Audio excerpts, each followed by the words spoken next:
Okay, so good morning then. Today we're going to go over the examination of the reticulo endothelial system, or what in your textbooks is nowadays often called the hemopoietic system. It involves two main, what we call areas, blood and what we call lymph nodes. So, like all the other systems, it involves symptoms and signs. And we know that the signs will involve the examination and the symptoms are what we go over, what we ask the patient. So, what are the equivalent symptoms in the reticular endothelial system? They can be a little bit difficult to remember, but the way I remember them myself is as follows. I ask myself, what does the bone marrow do? And what happens when those things fail? The first one is hemoglobin. And then you ask about anemia. The second one will be neutrophils. Then you'll ask about infections. And the third one will be megakaryocytes. And you'll ask about bleeding. So in summary then, it's going to be anemia, what we call infections, and bleeding. In addition to that, you're obviously going to ask, are there any obvious swellings? Or that will involve lymph nodes, an examination. Sometimes patients will complain of swellings. Liver and spleen, usually they don't complain about, but we want to look at that on examination. And lastly, there is a specialized area that we look at carefully with this system is the skin and the mucous membranes, particularly the mouth and the skin. Now, going back to your main symptoms, what are the main symptoms of anemia? Well, the main symptoms will be tiredness. Just tiredness. And if it gets severe, of course, it will involve increasing dyspnea on exertion and maybe the symptoms of congestive cardiac failure. That's only in severe circumstances. But generically, a patient with anemia will complain of tiredness and the consequences of anemia, often shortness of breath, exercise intolerance, and maybe finally symptoms of congestive cardiac failure. Bleeding. Bleeding can be internal or external, so you often have to ask the patient, was there any obvious blood loss, either, for example, in your bowel, or some patients present with nosebleeds. And then, is there any history of obvious bleeding into the skin? Does the patient notice anything on their skin? Sometimes the bleeding is in the mouth when it's on the mucous membranes, only when they eat. Infection, really the infection can involve any organ. So the red flags will appear with all the main organs. For example, in skin, it may be just boils or skin infection. In the respiratory system, one thinks of pneumonia less. And of course, sinuses can become infected. Gastrointestinal tract, you think of enteric infections. And of course, going up to the brain, you think of meningitis. These are all presenting complaints of disorders affecting what we call the hemopoietic or the reticular endothelial system. If you're trying to work these symptoms out, if you think of a patient with leukemia, the presentations can be very dramatic in all three areas combined. So in summary then, the symptoms that one asks about tend to be in those three main areas. I'll repeat them again: anemia, infection, and hemorrhage. And then in terms of past medical history, family history, social history, drug history, allergies, systems review, you've got to walk the patient through all of those main areas. Now specifically, in terms of the hemopoietic system, that can be a little bit difficult with past medical history because there may not be anything specific in it. But I can think of diseases like hemolytic anemias that are chronic. The patient would require blood transfusion. Aplastic anemia, they will require blood transfusion. They may have been exposed in the past to a drug like chloramphenicol. That may come out in the past medical history or not. They may have been exposed to some toxic drug through non-proprietary medications that can induce bone marrow disorders. So the past medical history will follow the same lines as you apply for the others. Family history will be hereditary diseases like spherocytosis, or in our community we have sickle cell disease, hugely, and keeps presenting to us. And we also have thalassemia on the coast and in some inland areas. So these would be two examples of where there would be a family history. Social history would involve the usual exposures. For example, smoking causes malignancy and may involve that area. Alcohol is notoriously toxic, particularly with folic acid deficiency, presenting with anemia if it's very severe. So they are all related, and I emphasize that you have to go through them. So in summary then, the reticular endothelial system involves the three areas we discussed, and now I'd like to go ahead with the physical examination and the demonstration of the examination of the hematopoietic system. The examination of the reticular endothelial system is going to involve three main areas. One are lymph nodes, two will be liver spleen, which you are used to from the other systems, and the last one is skin and mucous membranes, because that's where we see some of the evidence of diseases, particularly in the hematopoietic system. Let's start with lymph nodes. When you mention lymph nodes, you have to begin to think in your mind the main areas of the body that are drained by the lymph nodes. So let's start with the head and neck. Well, obviously, there'll be lymph nodes around the head, there'll be lymph nodes in the neck, and lymph nodes here in this area called the supraclavicular fossa. These will drain that area, and maybe other areas as well. For example, the abdomen will it drains inside into the paraortic nodes, but it drains here into the supraclavicular fossa. And the lower abdomen may drain into the inguinal area. The limbs tend to drain into the areas that they logically should. For example, upper limb will drain into the axilla, and lower limb will be what's called the femoral and the inguinal area. So, in summary then, if we're going to examine the lymph nodes, the main groups of lymph nodes are as follows. One is Waldeyr's external ring, which involves the submental, submandibular, preauricular, postauricular, and occipital on both sides. That's Waldeyr's external ring. Another easy way to remember the lymph nodes in the head and neck is the Z line of Ellis. And that starts with the chin, goes back to the angle of the jaw, goes down on the border of the sternomastoid, and goes back into the supraclavicular fossa. So if you remember those two diagrammatic representation of lymph nodes, you tend to cover most of the lymph nodes in the head and neck.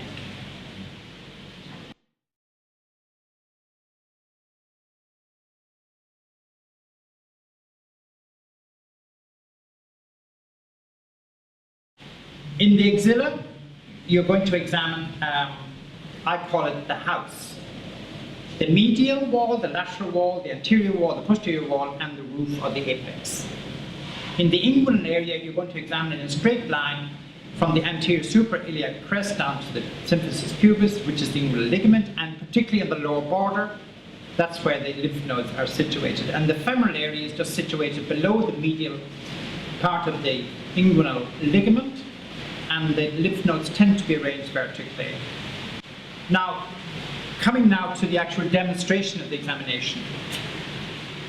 The examination of the lymph nodes in the head and neck start from behind.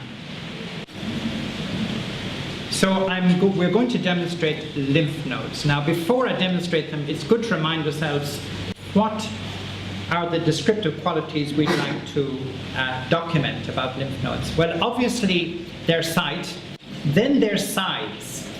Now, lymph nodes in general should be less than 1 centimeter. It's normal for any of us to have lymph nodes 1 centimeter or less. Technically, in Africa, we like to say the non-inguinal sites, because the inguinal sites may be slightly enlarged for local reasons. So their site, their size, their shape, lymph nodes are rounded. Their consistency, are they smooth? Is it soft or hard? Is it regular or irregular?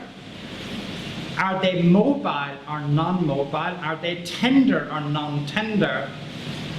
And any other quality that you wish to recall.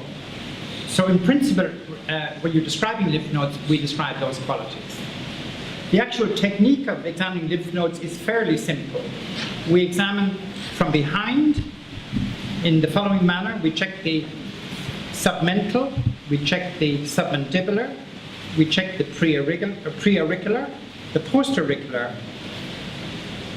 and you may actually check the occipitals. But I'll tell you later about re-examining the occipitals. As you go down the cervical nodes, we tend to go down the anterior border of sternomastoid. There are lymph nodes there, and this is the best place to demonstrate them from. Then we go into the supratrabecular fossa, and we find ourselves in the anterior, what's called the anterior triangle, anterior part of it. And here we carefully check for lymph nodes. In my experience, lymph nodes in this area can be large, but they're often deep-seated and can be easily missed unless you carefully palpate for them. We then switch our position to the front.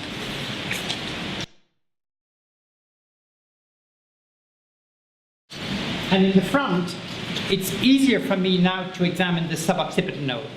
You remember I hesitated there to examine from behind. Now I examine the cervical nodes, but this time the posterior border of the sternomastoid. And now in the supratrabecular fossa, I examine the posterior triangle. So the ones that are accessible from the, more easily accessible from the front, are the ones I just described. Now, that usually completes the examination of the supratrabecular fossa, but a word of warning. The scalene node is, if you turn to the right, you can see here that he's got, that's his sternomastoid, that's the, this is the sternal head, and here is the clavicular head. Behind the clavicular head, there is a node called the scalene node. And the scalene node can be enlarged in malignancies, particularly of the stomach, and also the pancreas, and some other diseases. You miss it unless you check for it, because it's a deep-seated node behind the sternal head of the sternomastoid muscle. And that the sign for that is called Trozier sign or Virchow's node, when it's associated with those pathologies I've mentioned. Coming to the axilla, you have a right axilla and a left axilla. Starting with the left, if you just hold my hand, so you grab the patient's left hand in your left hand, and with your free hand, you just abduct the shoulder about 30 degrees, nice and relaxed, so these muscles are relaxed. And then you put your hand into the axilla and you just feel the medial wall. And already here I can feel a little non-pathological lymph node. You repeat the maneuver for the, what we call the lateral wall, the anterior wall, the posterior wall, and the apex. Now I'm emphasizing that this has to be done slowly and carefully, because it's very easy to miss a clump of lymph nodes, particularly high up in the apex of the axilla. The maneuver is repeated on the other side with the free hand. Again, relaxing. Here I palpate a medial wall, I palpate a lateral wall, I palpate an anterior wall, posterior wall, and again an apex. And this is where I remind the students that you have to get your fingers dirty here. You've got to go right up in the apex to feel for the lymph nodes. If you don't do it, you may miss some nodes at some stage. The other node that we sometimes check for in the upper limb is called the epitrochlear node. And the epitrochlear node is, if I lift your left hand, it's a small node here that's just above what we call the trochlea, the medial epicondyle, and it may be enlarged in diseases usually associated with systemic lymphadenopathy, for example, lymphoma, leukemia. And some people say the best way to feel it is to put your hand around the forearm and feel with your thumb. in that way, using the free hand. Just like that. On the other side, it'll be the same. And you put your hand around the forearm, and your thumb now overlies what we call the medial epicondyle. Just above it, you feel with your thumb. And if there's a little button or a little small enlarged lymph node, that's the way you feel it. In my experience, I look carefully, and sometimes just using the tips of your fingers, you shouldn't miss it. It's a busy area because you've got your biceps tendon, you've got your ulnar nerve, you've got your biceps tendon, and you've got your brachial artery underneath it, so it is a busy area.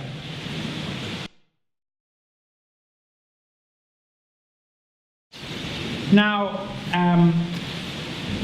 that really should complete the examination of the lymph nodes in the head, neck, and upper limbs.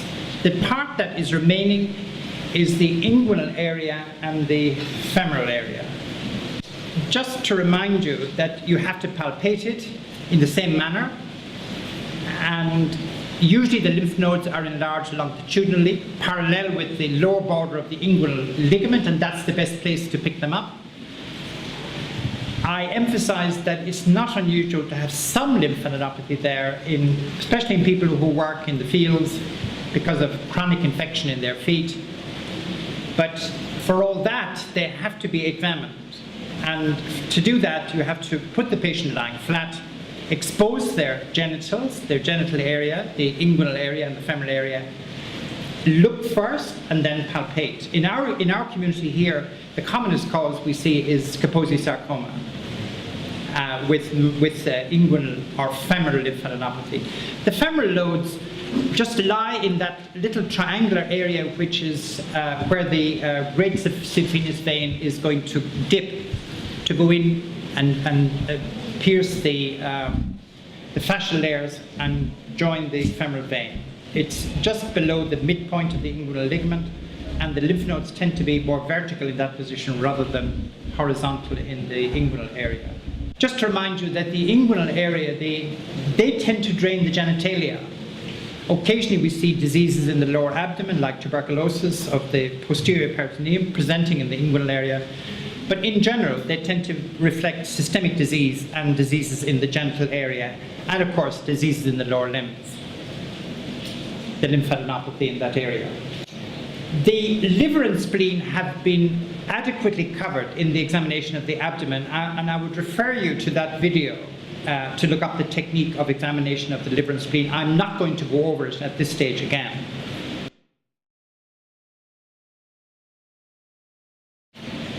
So that leaves one final part. I did remind you that there are 3 parts of the examination: 1 lymph nodes, 2 liver and spleen, and 3 is skin and mucous membranes.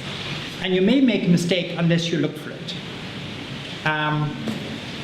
The skin, of course, what am I looking for? And you're looking for signs of big bleeding, like ecchymoses, patches of subcutaneous bleeding, purpura, which are they're large, they're usually a centimeter or so in size, and then ecchymoses, which are small pinpoint areas. They may occur on the skin, sometimes we see them on the nails, even on the hands, the flank areas. But one area that is most sensitive is the oral cavity.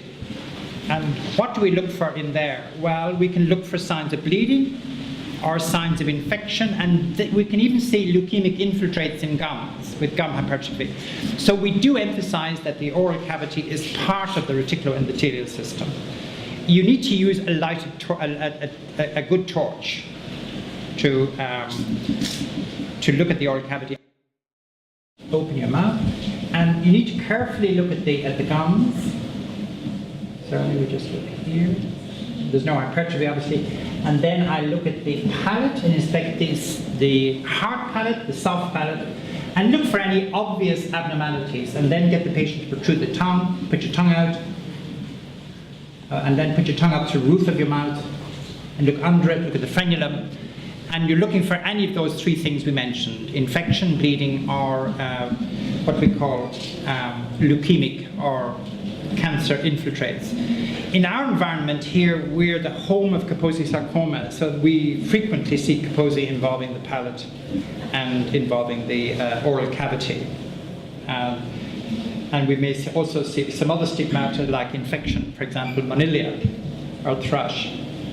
The final area to look at is the fundus. And I would remind you that this is an area where we frequently see hemorrhages in leukemia and or disorders where platelets are low. By that I mean less than 20,000 and probably bleeding by the time you're below 10,000. Now, in summary then, I think we've completed a brief, I should say, examination of the reticulo endothelial system. What are the take-home messages? Well, the take-home messages are that the symptoms are a bit non-specific. They're overlapping with the other systems we've done, but you have to group them together and ask them as a group, or you may miss something. And I've gone over them at the beginning of the lecture. The second thing is that the examination involves the three main areas: the lymph nodes, the liver and spleen, and of course the skin. And we've demonstrated each of those to you this morning. Lastly, reticulo endothelial disorders are very big. If you look at the disorders that cause lymph nodes, then there are many. For example, you've got all the infections, tuberculosis would be a good example. And of course, then you have the malignancies, which there are many: leukemias, lymphomas, and the other causes, any cause of lymphadenopathy, metastatic tumors. And don't forget that you do get lymph node enlargement in chronic, what we call connective tissue diseases. Sometimes it can be rheumatoid arthritis, it can be lupus, or what we call the other main connective tissue diseases. So the causes of lymphadenopathy are many. And if you include liver and spleen, then we are the home of hepatosplenomegaly here. We live with the big chronic infections, for example, schistosomiasis and leishmaniasis, although it's not in this area. So malaria, of course, chronic malaria is used to be one of our main causes of splenomegaly. And I've already emphasized the hematological malignancies. So we don't have to go far to get a list of diseases that involve the hemopoietic system or the reticulo endothelial system. So I'll conclude then with those few remarks. Thank you.